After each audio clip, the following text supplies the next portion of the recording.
하나님 말씀은 스가랴서 12장입니다. 스가랴 12장 구약성경 제가 준 성경은 1167쪽인데요.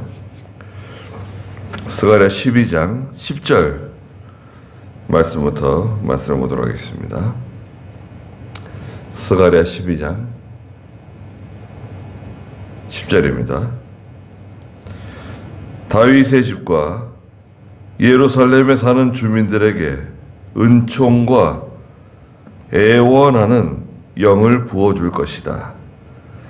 그들이 나 곧 그들이 찌른 자를 바라보게 될 것이니 그들이 그를 위하여 마치 외아들을 잃고 울듯이 슬피 울 것이며 맏아들을 잃고 통곡하듯이 그를 위해 통곡할 것이다. 그날에 예루살렘에서 큰 통곡이 있을 것이니 무깃도 골짜기에 하다드림몬에 있었던 통곡과 같을 것이다. 온 땅에 각 가족마다 따로 슬피 울 것이니 다윗의 집의 가족들이 따로 울고 그 집안 여자들도 따로 울 것이며 나단 집의 가족들도 따로 울고 그 집안 여자들도 따로 울 것이며 레위 집의 가족들이 따로 울고 그 집안 여자들도 따로 울 것이며 시므이 집의 가족들이 따로 울고 그 집안 여자들도 따로 울 것이며 모든 남은 가족들이 각기 따로 울고 그들의 아내들이 따로 울 것이다. 그랬습니다. 네. 12장에서는 하나님께서 능력의 하나님으로 나타나셨죠.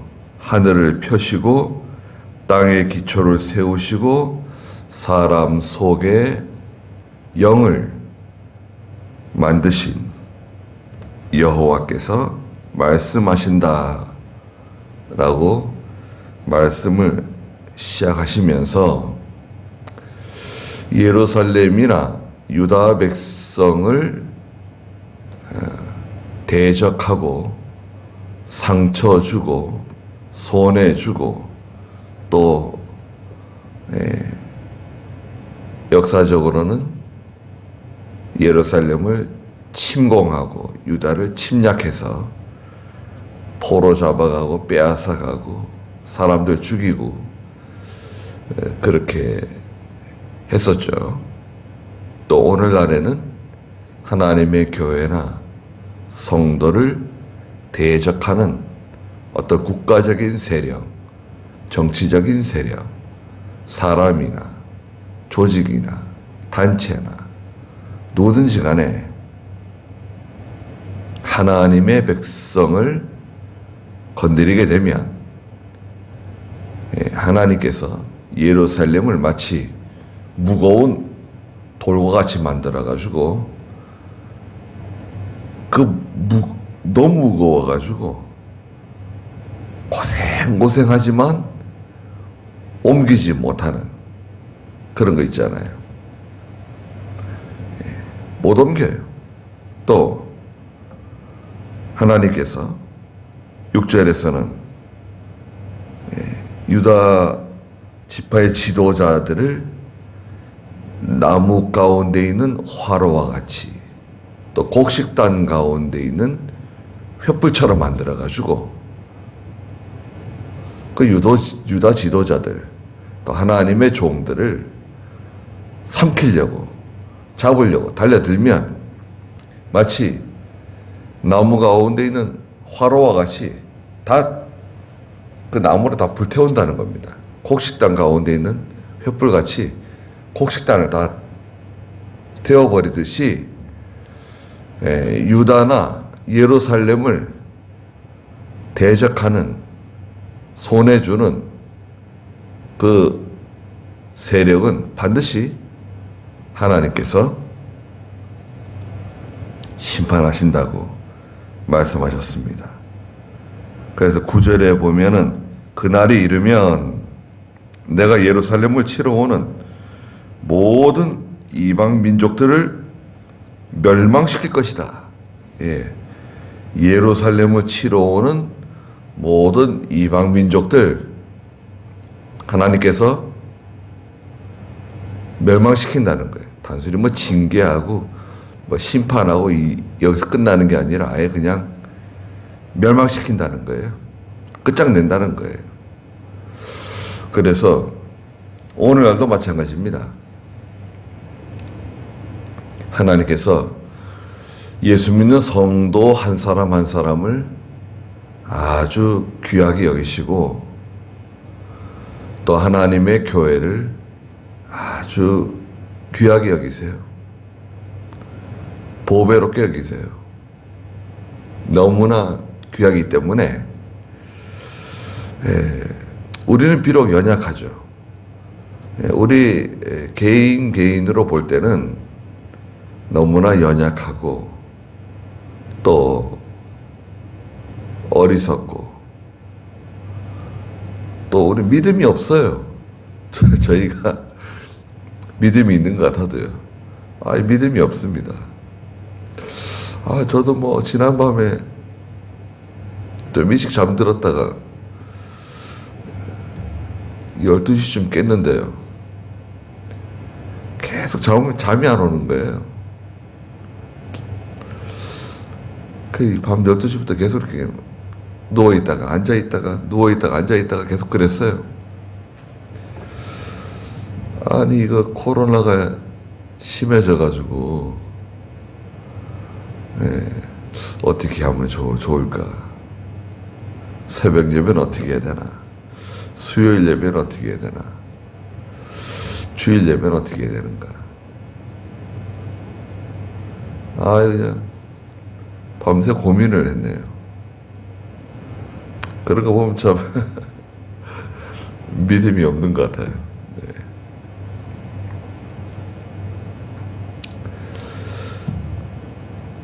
사실은 좀 고민이 많습니다.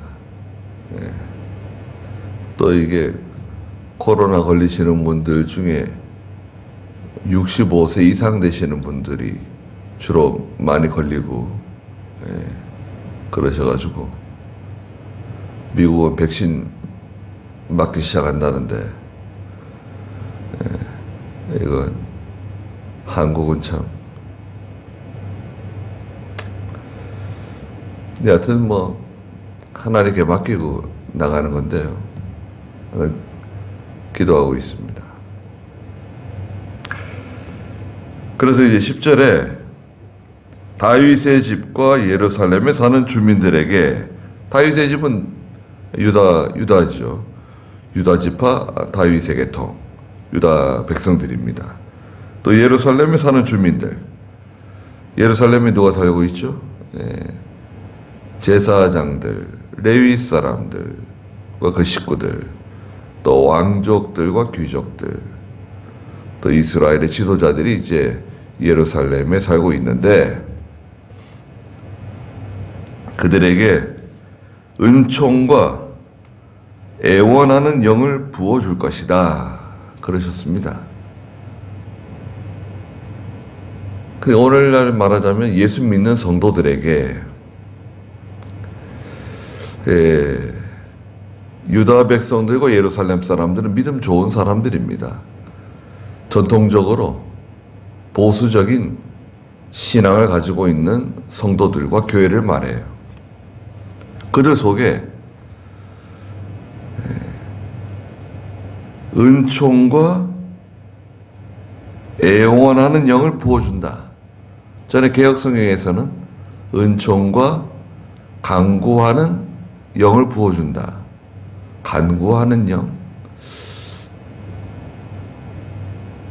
사실은 애통하는 영이에요. 애통하는. 하나님께 애통하는, 뒤에 나오지만 우는 심령에 통회하는, 참 하나님 앞에 심령에 통회하는 영을 주신다는 거예요. 부어주신다는 겁니다. 많은 은혜를 내려주시는 거죠. 많은 은혜를 내려주시고 은혜를 받고 또 그 애통하는 심정을 주셔가지고 하나님께 애통해요. 왜 애통하죠? 이것은 하나님께 대한 감사가 첫째 있어요. 감사. 우리가 이렇게 하나님 앞에 잘못한 게 많고 우리 조상들이 이렇게 하나님 앞에 죄를 많이 지었는데 하나님께서 우리를 긍휼을 베풀어 주시고 은혜를 베풀어 주셔가지고 회복되게 해주셨잖아요. 잘 살게 해주셨잖아요. 모든 게 부족한 게 없이 해주셨잖아요. 감사해야죠. 저희도 마찬가지입니다. 우리가 뭐 집이 없는 것도 아니고 먹을 게 없는 것도 아니고 참 너무나 감사할 게 많잖아요. 다른 사람들과 비교하면 씁쓸한 것도 있지만 사실은 감사해야죠. 감사할 게 많잖아요. 하나님 감사합니다. 너무너무 감사합니다. 감사하고 그리고 또 이렇게 믿음 없는 거 내가 이렇게 믿음이 자라지 못하고 하나님 말씀 제대로 순종하지 못하고 하나님을 전적으로 이렇게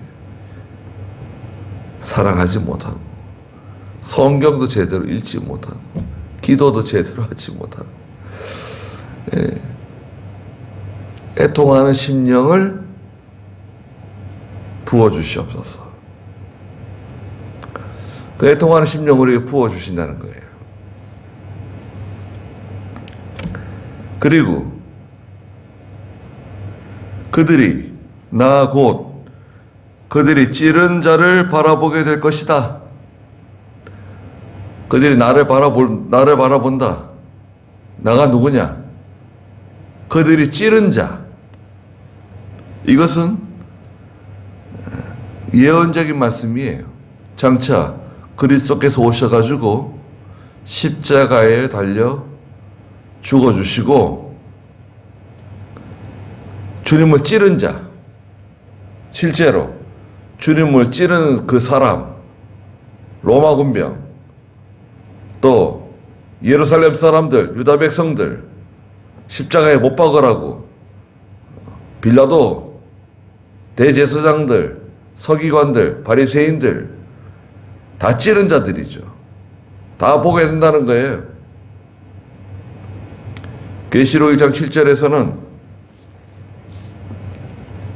그날에 찌른 사람들이 보게 될 것이다 말씀하셨습니다.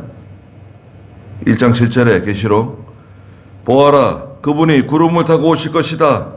각 사람의 눈이 그를 볼 것이고 그분을 찔렀던 자들도 볼 것이며 땅의 모든 족속이 그분으로 말미암아 통곡할 것이니 그렇게 될 것이다.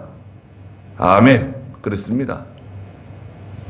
그분을 찔렀던 사람들, 실제로 예수님을 찔렀던 사람들 뿐만 아니라 오늘날 하나님의 교회를 힘들게 하는 사람들, 성도들을 괴롭히는 사람들, 또 하나님의 교회를 못살게 구는 제도를 만든 사람들, 그런 통치자, 정치가, 관료 찌른 사람들입니다. 다 보게 된다. 그들이 바라보게 될 것이다. 나를 바라보게 될 것이다. 얼마나 무서울까요? 이건 무서운 겁니다.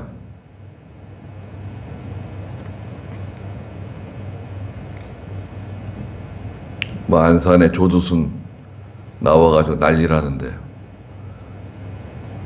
얼마나 불편할까요? 얼마나 무서울까요?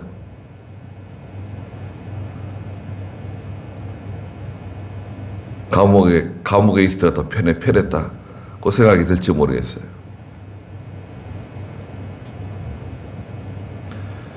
생각을 해보세요. 가령 내 아들을 죽인 사람이 감옥에 들어가서 10년 살고 나왔어요. 같이 살아요, 우리 동네에. 내 아들 죽인 사람이. 그러면 여러분들 같으면 마음이 어떻겠습니까? 그 원수를 갖고 싶을 거 아니에요.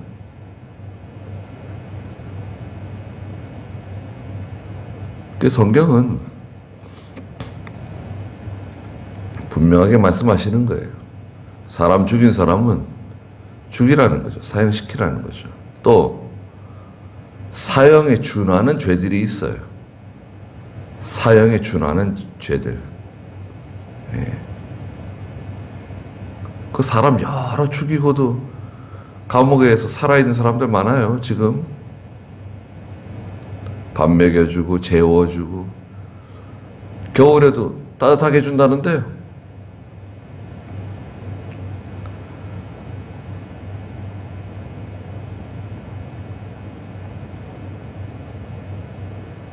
그러니까 이건 잘못된 거죠. 많이 잘못된 거예요. 악한 사람들이 다 세력을 잡고 득세하고 악을 선하다 그러고 선을 악하다고 하는 시대가 되었잖아요. 지금 그렇잖아요. 한국은 그렇습니다. 선은 악하다 그러고 악은 선하다 그러고. 네. 중국이 저렇게 난리치고 전 세계에 이 코로나로 인해 가지고 사람들 셀 수 없이 많이 죽게 만들고 이렇게 괴롭히면서도 당당해요. 자기들은 잘못한 게 없대. 오히려 우리나라 와가지고 큰 소리 치고 가고 말이죠. 아니 지금 이게 무슨 난리예요?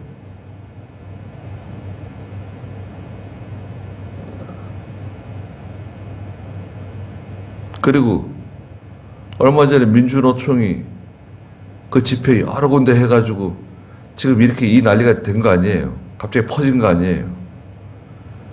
자기들은 잘못한 게 없다고. 왜 우리한테 잘못을 뒤집어 씌우냐. 또 집회를 한대. 참. 그러니 이렇게 뭔가 이 규율도 없고 무서운 것도 없고 앞뒤 안 가리고 막 나가는 사람들.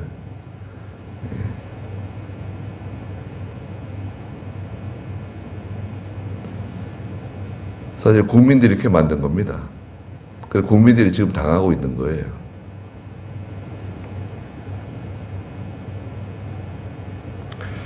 보라는 거예요. 자, 봐라. 그분을 찔렀던 사람들이 다 보게 될 것이다. 그들이 그를 위하여 마치 외아들을 잃고 울듯이 슬피 울 것이다. 외아들을 잃어버린 사람이 우는 울음, 맏아들을 잃고 통곡하는 사람이 통곡하는 그 통곡.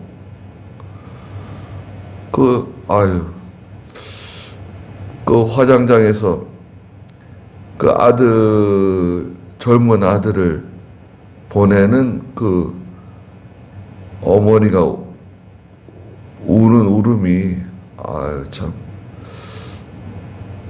마음에 참 많이 남더라고요. 왜 죽었는지 잘 모르겠지만, 그 젊은 아들을 보내는 엄마가, 저 한없이 우는 거, 그걸 어떻게 말로 표현할 수가 없잖아요. 어떻게 그걸 위로할 수가 없잖아요. 얼마나 애통하는 겁니까? 얼마나 애절합니까? 마치 그렇게 운다는 거예요. 우리 그렇게 우나요? 예수님의 그 십자가를 생각하며 우리가 그렇게 우나요?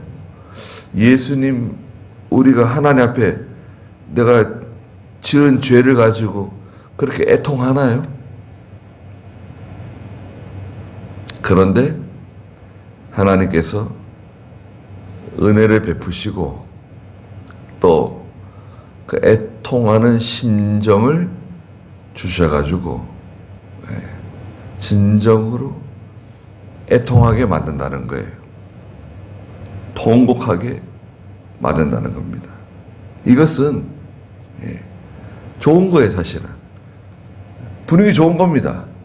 하나님 은혜 주셔가지고 내가 그 하나님의 큰 은혜 가운데 하나님께 내 죄를 가지고 애통하고 또 예수님을 생각하며 애통하는 거예요. 누가 애통하냐? 11절에 그날에 예루살렘에서 큰 통곡이 있을 것이니 무기또 골짜기에 하다드림몬에 있었던 통곡과 같을 것이다. 무기또 골짜기는요, 하다드림몬, 무기또인데요. 무기또는 참 기념비적인 곳이에요. 슬픈 곳이에요.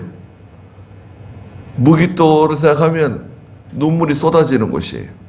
이스라엘 백성들은 무기또, 유다 백성들은 무기또만 생각하면 눈물 흘리는 거예요. 왜? 그 하나님을 잘 섬기던 저 믿음 좋은 저 위대한 유다 왕이었던 요시야가 역대하 25장에서 그 무기또에서 전사를 합니다. 정말 우리에게 필요한 너무나 소중한 사람이고 너무나 귀한 사람인데 왜 그 전쟁에 나가가지고 쓸데없이 나가지 말라고 선지자가 그렇게 권면하고 충고했는데도 그 말 듣지 않고 그 나가가지고 그만 화살에 맞아가지고 비참하게 죽었어요. 그래서 유다 백성들이 그 무기또 하다드림몬에서 크게 애통했거든요. 마치 그런 통곡이 있을 거라는 거예요. 얼마나 큰 통곡일까요? 다 우는 거예요. 다 눈물 바다가 됐어요.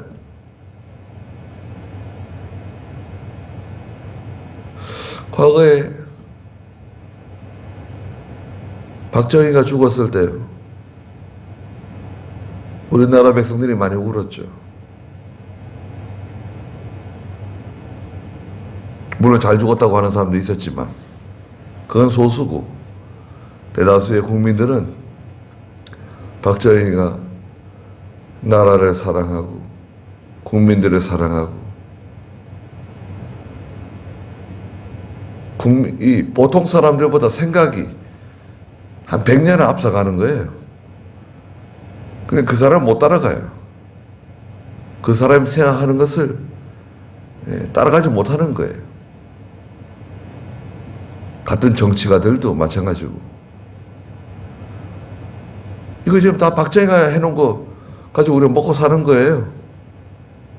이승만 박정희가 해놓은 거 가지고 먹고 사는 겁니다, 지금. 감사한 마음이 있나요?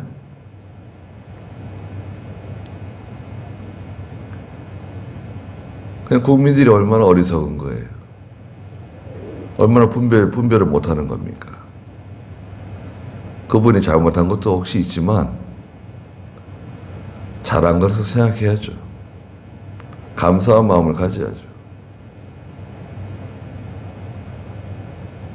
예루살렘에 큰 통곡이 있는 거예요.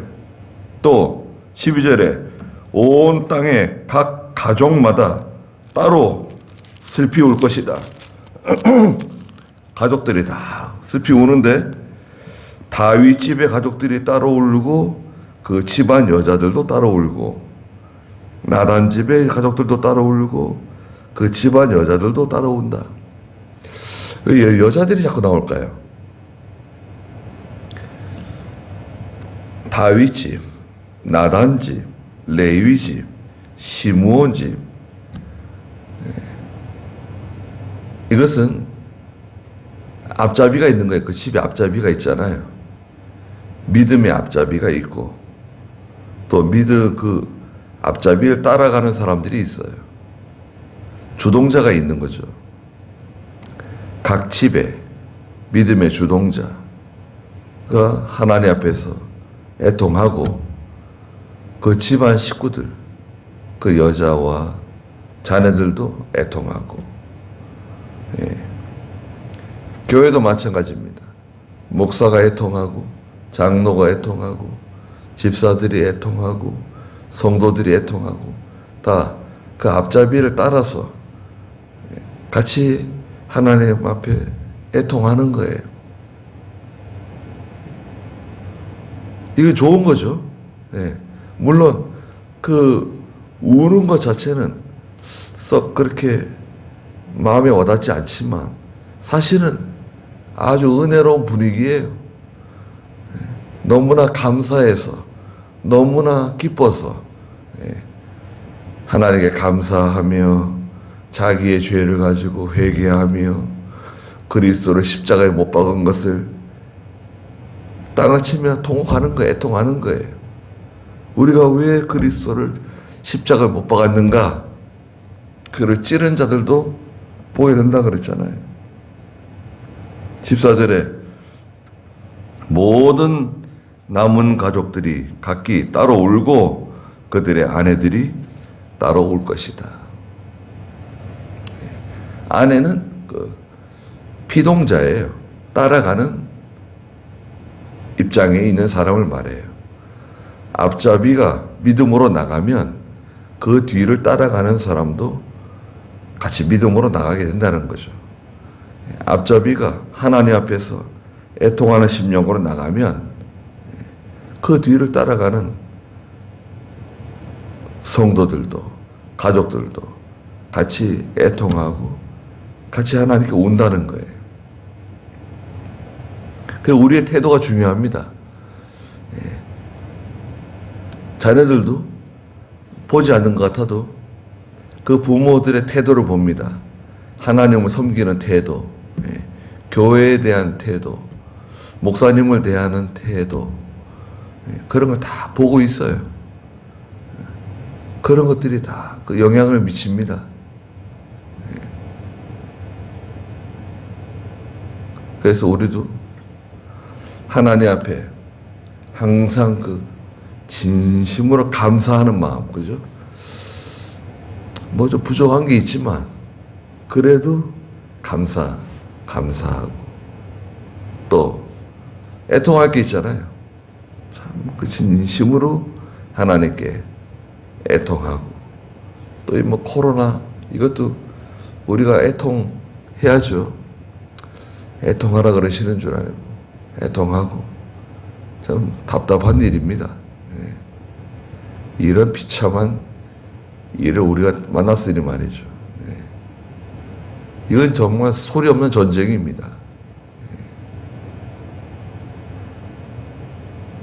전쟁을 일으켜놓고도 잘못하지 않았다고 발뺌하는 사람들 있고, 말도 못하는 사람들 있고,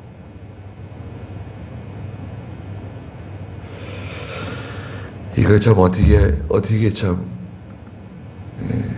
해야 될지 말이죠. 참 답답하고 속상한 일이 많습니다. 여기까지 하고 기도하겠습니다. 거룩하신 하나님, 저희들 심령 속에 하나님이 큰 은총을 내려주시고 애통하는 심령을 부어주셔서 하나님께 애통하며 회개하며 또 하나님의 구원의 은혜를 진심으로 감사하며 지금까지 하나님께서 저희들을 인도해 주시고 지켜주시고 보호해 주시며 모든 필요한 것을 채워주신 하나님을 다시 한번 기억하고 또 신령한 은혜를 날마다 베풀어 주신 것을 감사하는 저희가 되게 해주시옵소서. 또 저희의 죄를 가지고 자녀들의 죄를 가지고 이 나라와 민족의 죄를 가지고 또 우리 조상들의 죄를 가지고 애통하는 저희가 되게 해주시옵소서. 진정으로 애통하며 회개하며 하나님께 바로 서는 저희가 다 되게 해주시옵소서. 귀한 날을 주셨사오니 하나님께서 함께 해주시고 저희들을 보호하여 주시옵소서. 예수님의 이름으로 기도드리옵나이다. 아멘. 네, 기도하다가 돌아가도록 하겠습니다.